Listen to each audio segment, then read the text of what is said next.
श्री उमा महेश्वराय नमः। ओम श्री विष्णवे नमः।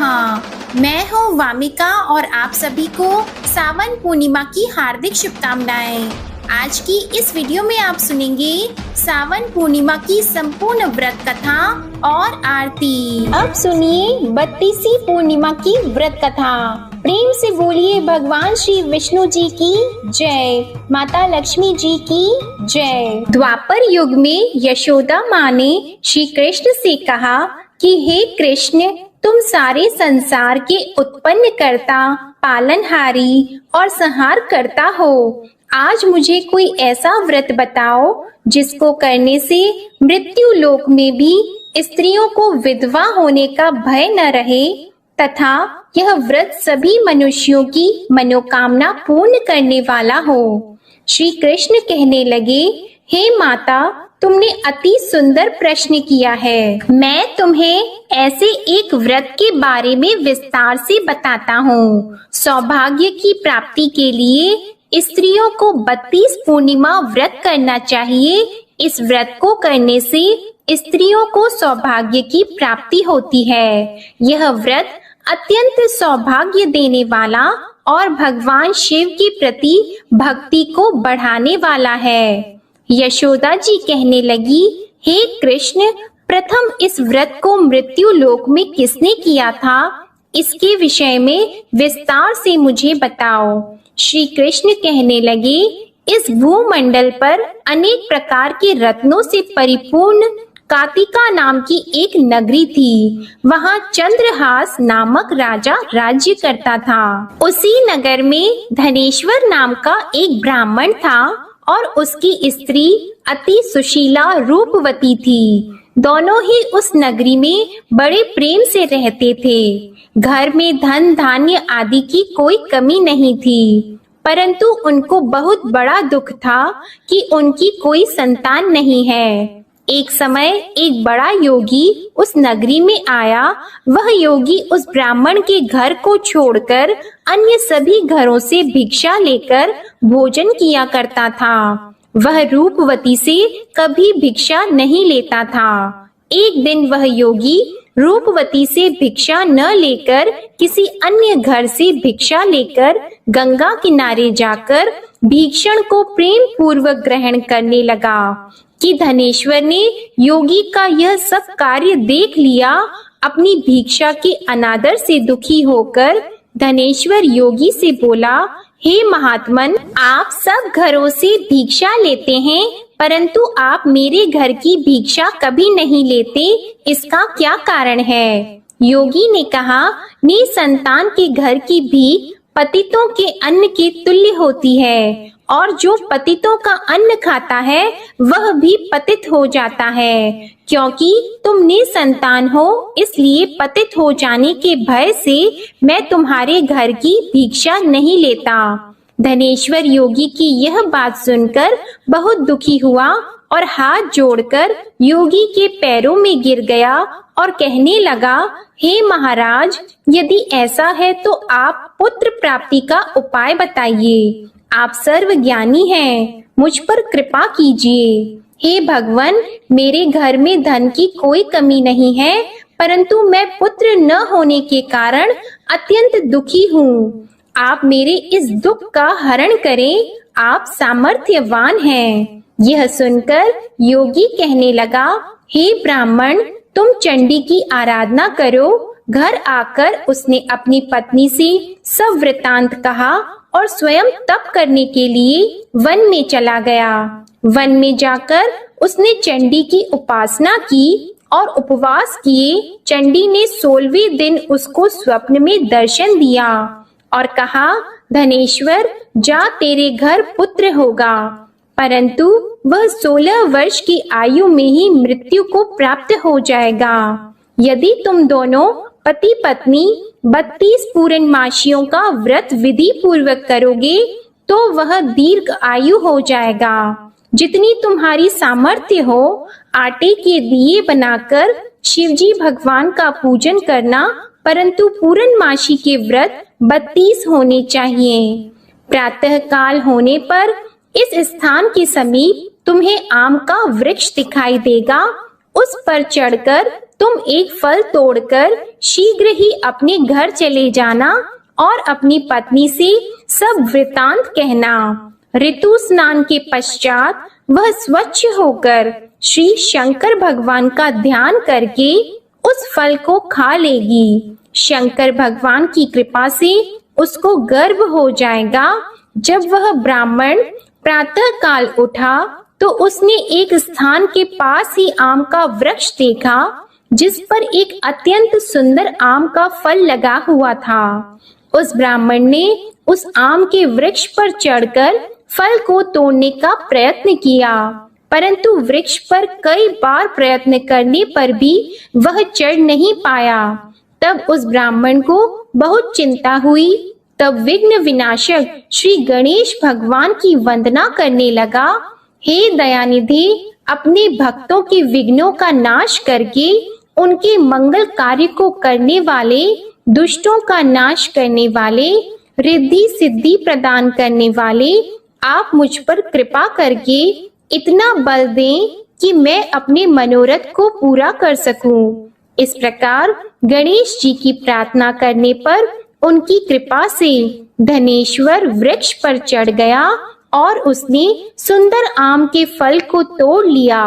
और धनेश्वर ने सोचा कि वरदान से फल मिला था वो यही है और कोई फल तो दिखाई नहीं दे रहा। धनेश्वर ब्राह्मण ने जल्दी से घर जाकर अपनी पत्नी को वह फल दे दिया और उसकी पत्नी ने अपने पति के कहे अनुसार उस फल को खा लिया और वह गर्भवती हो गई। देवी जी की असीम कृपा से उसे एक अत्यंत सुंदर पुत्र उत्पन्न हुआ जिसका नाम उन्होंने देवी दास रखा।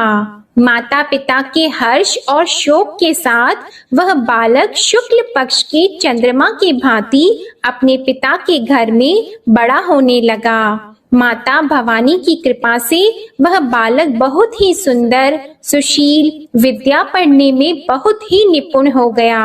दुर्गा जी की आज्ञा अनुसार उसकी माता ने 32 पूर्णमासी का व्रत रखना आरंभ कर दिया जिससे उसका पुत्र बड़ी आयु वाला हो जाए। 16वां वर्ष लगते ही देवी दास के माता पिता को बड़ी चिंता हो गई कि कहीं उनके पुत्र की इस वर्ष मृत्यु न हो जाए। इसलिए उन्होंने अपने मन में विचार किया कि यदि यह दुर्घटना उनके सामने हो गई तो वे कैसे सहन करेंगे। इसलिए उन्होंने देवी दास के मामा को बुलाया और कहा, हमारी एक बहुत बड़ी इच्छा है कि देवी दास 1 वर्ष तक काशी में जाकर विद्या अध्ययन करे और उसको अकेला भी नहीं छोड़ना चाहिए। इसलिए साथ में आप चले जाएं और 1 वर्ष के पश्चात इसको वापस ले आना। सब प्रबंध करके उसके माता पिता ने काशी जाने के लिए देवी दास को एक घोड़े पर बिठाकर उसके मामा के साथ भेज दिया, परंतु यह बात उसके मामा या किसी और से नहीं बताई। धनेश्वर तथा उसकी पत्नी ने अपने पुत्र की मंगल कामना तथा दीर्घ आयु के लिए भगवती दुर्गा की आराधना और पूर्णमासियों का व्रत करना आरंभ कर दिया। इस प्रकार बराबर 32 पूर्णमासी के व्रत को उन्होंने पूरा किया। कुछ समय पश्चात एक दिन वह मामा और भांजा मार्ग में रात बिताने के लिए किसी गांव में ठहरे हुए थे।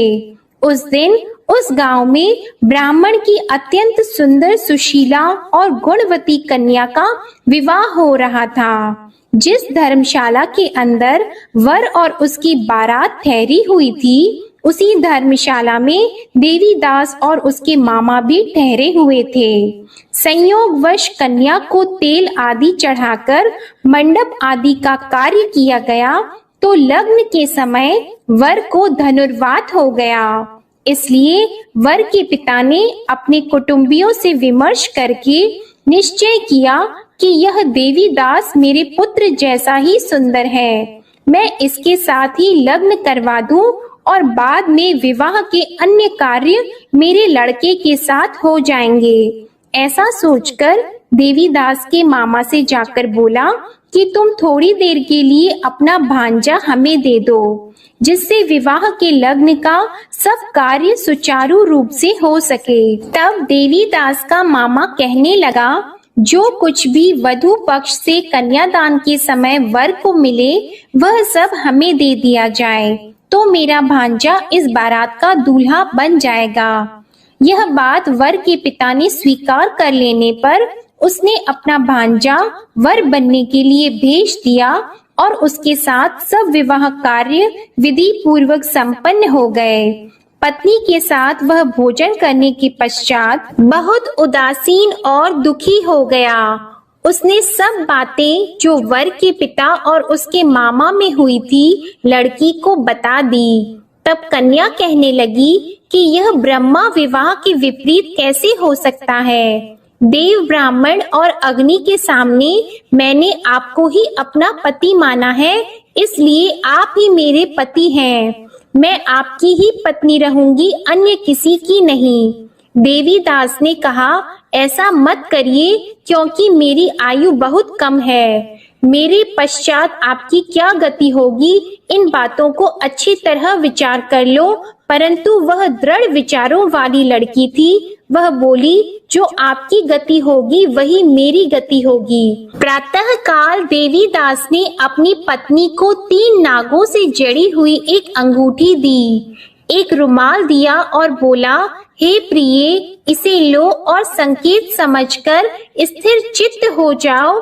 मेरा मरण और जीवन जानने के लिए एक पुष्प वाटिका बना लो। उसमें सुगंधी वाली एक नव मल्लिका लगाओ और उसको प्रतिदिन जल से सींचा करो और आनंद के साथ खेलो कूदो और उत्सव मनाओ। जिस समय और जिस दिन मेरा प्राणात होगा, यह फूल सूख जाएंगे और जब यह फिर से हरे हो जाएं, तो समझ लेना मैं जीवित हूँ। यह बात निश्चय करके समझ लेना, इसमें कोई भी संशय नहीं है।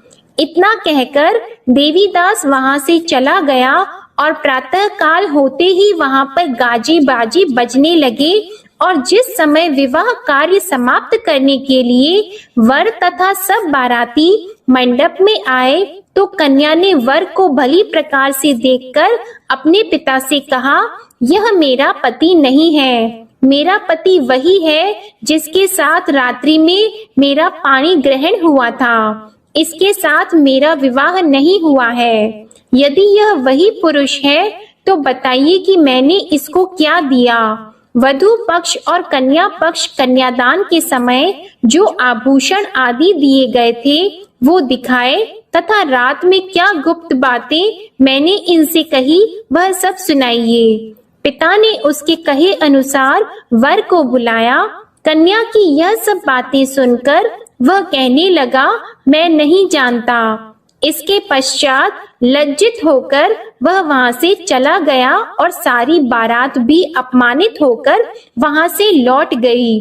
भगवान श्री कृष्ण बोले, हे माता, इस प्रकार देवीदास काशी विद्या अर्जन के लिए वहां से चले गए और जब कुछ समय बीत गया तो काल से प्रेरित होकर एक सर्प रात्रि के समय उसको डसने के लिए वहां पर आया। उस विषधर के प्रभाव से उसके शयन का स्थान चारों ओर से विष की ज्वाला से विषैला हो गया, परंतु व्रत के प्रभाव से उसको काट नहीं पाया, क्योंकि पहले ही उसकी माता ने 32 पूर्णमासी का व्रत रखा था। इसके बाद मध्याह्न के समय स्वयं काल वहां आया और उसके शरीर से प्राणों को निकालने का प्रयत्न करने लगा, जिससे वह मूर्छित होकर पृथ्वी पर गिर गया। उसी समय माता पार्वती के साथ भगवान शंकर वहां आ गए। उसको मूर्छित दशा में देखकर माता पार्वती जी ने शंकर जी से प्रार्थना की, हे महाराज, इस बालक की माता ने पहले ही 32 पूर्णिमा का व्रत पूरा किया था, जिसके प्रभाव से आप इसको प्राण दान दें। माँ भवानी के कहने पर भक्त वत्सल भगवान शिव जी ने उसको प्राण दान दे दिया। इस व्रत के प्रभाव से काल को भी पीछे हटना पड़ा और देवीदास स्वस्थ होकर बैठ गया।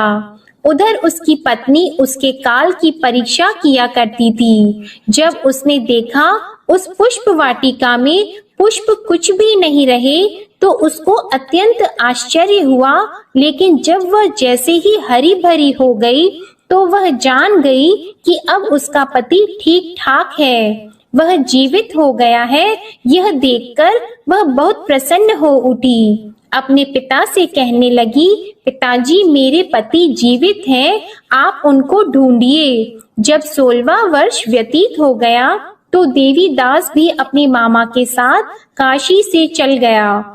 इधर उसके ससुर उसको ढूंढने के लिए अपने घर से जाने ही वाले थे कि वे दोनों मामा भांजा वहां पर आ गए। उनको आया हुआ देखकर उनके ससुर को बड़ी प्रसन्नता हुई और वह उन्हें अपने घर ले गए। उस समय नगर के निवासी भी वहां इकट्ठे हो गए और सबने निश्चय किया कि अवश्य ही इसी बालक के साथ कन्या का विवाह हुआ था। उस बालक को कन्या ने जब देखा तो पहचान लिया कि यह तो वही है जो संकेत करके गया था। कुछ दिन बाद देवीदास ने अपनी पत्नी और मामा के साथ अपने ससुर के घर से बहुत सारे उपहार लेकर अपने माता पिता के घर गए। अपने गांव के निकट पहुंचने पर कई लोग उसके माता पिता को पहले ही खबर देने चले गए कि तुम्हारा पुत्र देवीदास अपनी पत्नी और मामा के सहित आ रहा है। ऐसा समाचार सुनकर माता पिता को विश्वास नहीं हुआ, परंतु जब और लोगों ने भी आकर यही बात उन्हें बताई तो उनको बड़ा आश्चर्य हुआ। लेकिन थोड़ी देर में देवीदास ने आकर अपने माता पिता के चरणों में अपना सर रखकर प्रणाम किया और उसकी पत्नी ने अपने सास ससुर के चरणों को स्पर्श किया तो माता पिता ने अपने पुत्र और पुत्र वधू को हृदय से लगा लिया और दोनों की आंखों में प्रेम अश्रु बहने लगे। अपने पुत्र और पुत्र वधू के आने की खुशी में धनेश्वर ने बड़ा ही भारी उत्सव किया और ब्राह्मणों को दान दक्षिणा देकर प्रसन्न किया। श्री कृष्ण भगवान कहने लगे, इस प्रकार धनेश्वर 32 पूर्णमासियों के व्रत के प्रभाव से पुत्रवान हो गया।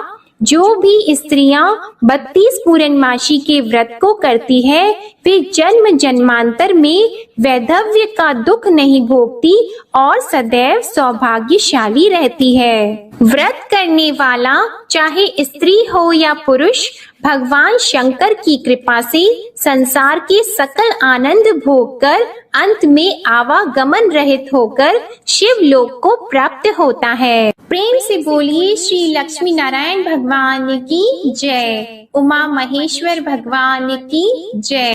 अब सुनिए पूर्णिमा व्रत की दूसरी कथा।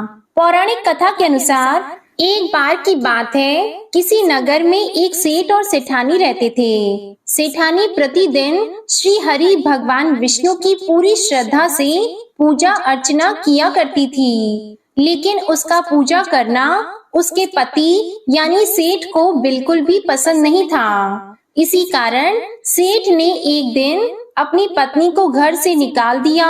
घर से निकाले जाने के बाद सेठानी जंगल की तरफ निकल पड़ी। रास्ते में जाते समय सेठानी ने जंगल में 4 आदमी को देखा जो मिट्टी खोद रहे थे। तब सेठानी उन आदमी के पास गई और उन लोगों से कहा, कृपया आप मुझे किसी काम पर रख लें। इसके बाद चारों आदमी ने सेठानी को नौकरी पर रख लिया। सेठानी के हाथ पांव बहुत ही कोमल थे, इस वजह से काम करते करते उसके हाथ पर छाले पड़ गए। सेठानी के हाथों को देखकर चारों आदमी ने कहा कि तुम यह काम छोड़ दो, तुम किसी अच्छे घर खानदान की लगती हो, इसकी जगह तुम हमारे घर के काम में हाथ बटा दो। सेठानी इस काम के लिए राजी हो गई। फिर वे चारों आदमी सेठानी को अपने घर ले गए। वहाँ चारों आदमी हर दिन 4 मुट्ठी चावल लाते थे और आपस में बांटकर उसे खा लेते थे। यह देखकर सेठानी को बहुत बुरा लगा। अगले दिन सेठानी ने चारों से कहा, सुनो भाई, तुम लोग कल से 4 मुट्ठी की जगह 8 मुट्ठी चावल लेकर आना। सेठानी के कहे अनुसार चारों आदमी अगले दिन 8 मुट्ठी चावल लेकर आए। उस चावल को सेठानी ने पकाकर सबसे पहले भगवान विष्णु को भोग लगाया और फिर चारों आदमियों को परोसा। जब चारों आदमी ने उस भोग लगाए भोजन को खाया तो उन लोगों को बहुत स्वादिष्ट लगा। उन्होंने सेठानी से कहा, बहन, आज जो तुमने खाना बनाया वह बेहद स्वादिष्ट है। इस पर सेठानी ने कहा, यह भोजन भगवान विष्णु का झूठा है, इसी वजह से आप लोगों को यह बहुत स्वादिष्ट लग रहा है। उधर सेठानी के जाने के बाद से सेठ भूखा रहने लगा।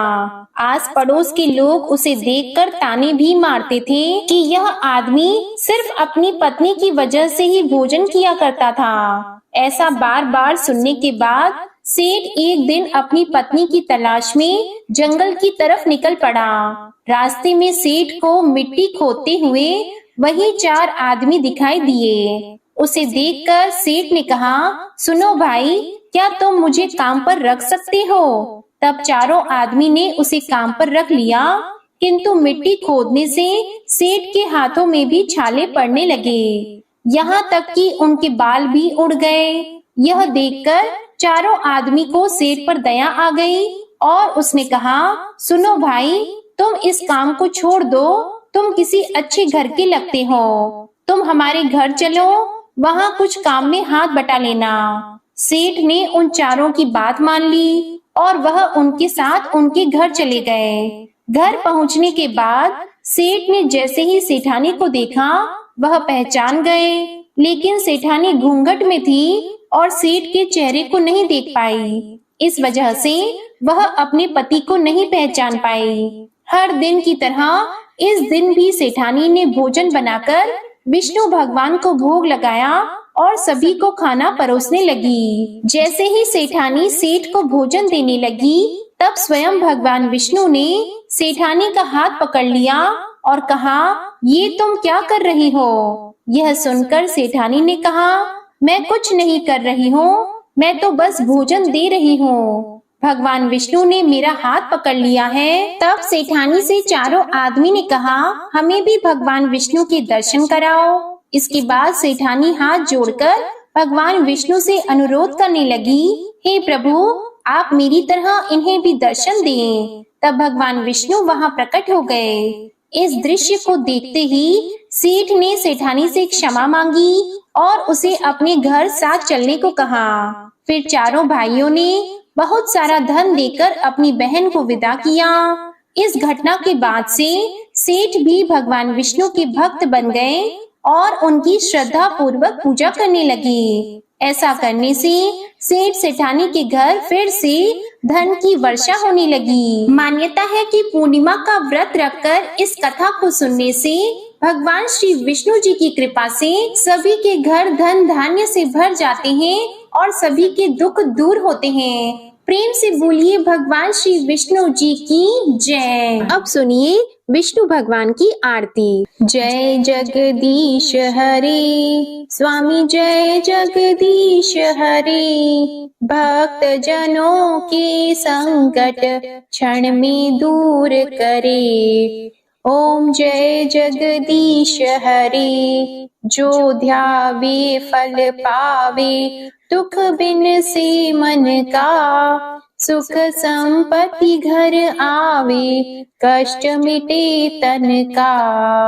ओम जय जगदीश हरे, मात पिता तुम मेरी, शरण गहूँ किसकी, तुम बिन और न दूजा, आस करूं जिसकी। ओम जय जगदीश हरे, तुम पूर्ण परमात्मा, तुम अंतर्यामी, पार ब्रह्म परमेश्वर, तुम सबके स्वामी। ओम जय जगदीश हरे, तुम करुणा के सागर, तुम पालन करता, मैं मूर्ख खल कामी, कृपा करो भरता। ओम जय जगदीश हरे, तुम हो एक अगोचर, सबके प्राण गणपति, किस विधि मिलूं दयामय, तुमको मैं कुमति। ओम जय जगदीश हरे, दीन बंधु दुख हरता, तुम ठाकुर मेरे, अपने हाथ उठाओ, द्वार पड़ा तेरे। ओम जय जगदीश हरे, विषय विकार मिटाओ, पाप हरो देवा, श्रद्धा भक्ति बढ़ाओ, संतन की सेवा। ओम जय जगदीश हरे, तन मन धन और संपत्ति सब कुछ है तेरा, तेरा तुझको अर्पण क्या लागे मेरा। ओम जय जगदीश हरे, श्री जगदीश स्वामी जी की आरती जो कोई नर गावे, कहत शिवानंद स्वामी, कहत शिवानंद स्वामी, मन वांछित फल पावे। ओम जय जगदीश हरे, जय जगदीश हरे, स्वामी जय जगदीश हरे, भक्त जनों के संकट क्षण में दूर करे। ओम जय जगदीश हरे, ओम जय जगदीश हरे, ओम जय जगदीश हरे। प्रेम से बोलिए भगवान विष्णु जी और माता लक्ष्मी जी की जय। आपको ये कथा पसंद आई हो तो वीडियो को लाइक करिएगा, शेयर करिएगा, कमेंट में भगवान श्री लक्ष्मी नारायण जी और श्री उमा महेश्वर भगवान की जय जरूर लिखिएगा और चैनल को सब्सक्राइब जरूर करिएगा। जय श्री राधे कृष्णा।